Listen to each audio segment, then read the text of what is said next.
ഹേ all, അപ്പോൾ കുറേയായി ഒരു ലഞ്ചൊക്കെ കഴിക്കാൻ പുറത്തു പോയിട്ട്. അപ്പോൾ ഇന്നത്തെ ലഞ്ച് ചെയ്താലും പുറത്തുനിന്ന് കഴിക്കാമെന്നുള്ള പ്ലാനായിരുന്നു. And here is my outfit.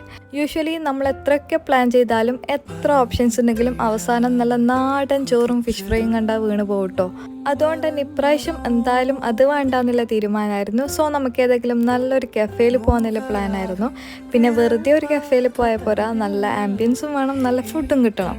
അങ്ങനെ കുറച്ച് നേരത്തെ ഡിസ്കഷന് ശേഷം നമ്മൾ പോയിട്ടുണ്ടായത് കണ്ണൂർ പയ്യാമ്പലത്തിൻ്റെ അടുത്തുള്ള വൈൽഡ് കഫേയിലേക്കാണ്. നമ്മൾ പോയ ടൈം അവിടെ സീ ഫുഡ് കാർണിവൽ നടക്കുന്നുണ്ടായിരുന്നു. സോ മൊത്തത്തിൽ അതിൻ്റെ ഒരു വൈബായിരുന്നു കേട്ടോ. ഇവിടുത്തെ ഒരു ആംബിയൻസിനെ കുറിച്ച് പറയാനാണെങ്കിൽ ഇവർ ഫുള്ളി ഒരു കോസി വിൻറ്റേജ് ആ ഒരു തീമിലാട്ടോ ചെയ്തിട്ടുള്ളത്. അങ്ങനെ നമ്മൾ ഫുഡ് ഓർഡർ ചെയ്യാനിരുന്ന സമയത്താട്ടോ അവർ പുതിയതായിട്ട് കുറച്ച് റൈസ് ബോൾസ് ഒക്കെ ഇൻട്രൊഡ്യൂസ് ചെയ്ത കാര്യം പറഞ്ഞത്.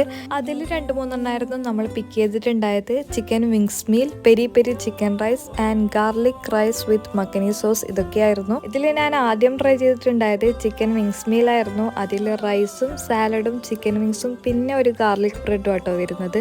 ഇതിന്റെ റൈസൊക്കെ നല്ല ഫ്ലേവർഫുൾ ആയിരുന്നു. വാഫിക്ക് എന്തായാലും നല്ല ഇഷ്ടമായെന്ന് പറഞ്ഞു. Next garlic rice with makhani sauce ആയിരുന്നു കഴിച്ചിട്ടുണ്ടായിരുന്നത്. ഇതായിരുന്നു കേട്ടോ നമ്മുടെ എല്ലാവരുടെയും ഫേവറേറ്റ്. ഇതൊരു മസ്റ്റ് ട്രൈ ആണ്. പിന്നെ next peri peri chicken rice ആയിരുന്നു. ഇത് സ്പൈസി ലവേഴ്സിന് ഒരു മസ്റ്റ് ട്രൈ ആണ് കേട്ടോ. ഇതിന്റെ റൈസ് ആയാലും മസാല ആയാലും ഒരു വെറൈറ്റി ടേസ്റ്റ് ആയിരുന്നു. പിന്നെ മൊഹിറ്റോസും കുടിച്ച് കുറച്ച് ഫോട്ടോസും എടുത്ത് അവിടുത്തെ പരിപാടി വൈൻഡപ്പ് ചെയ്തു.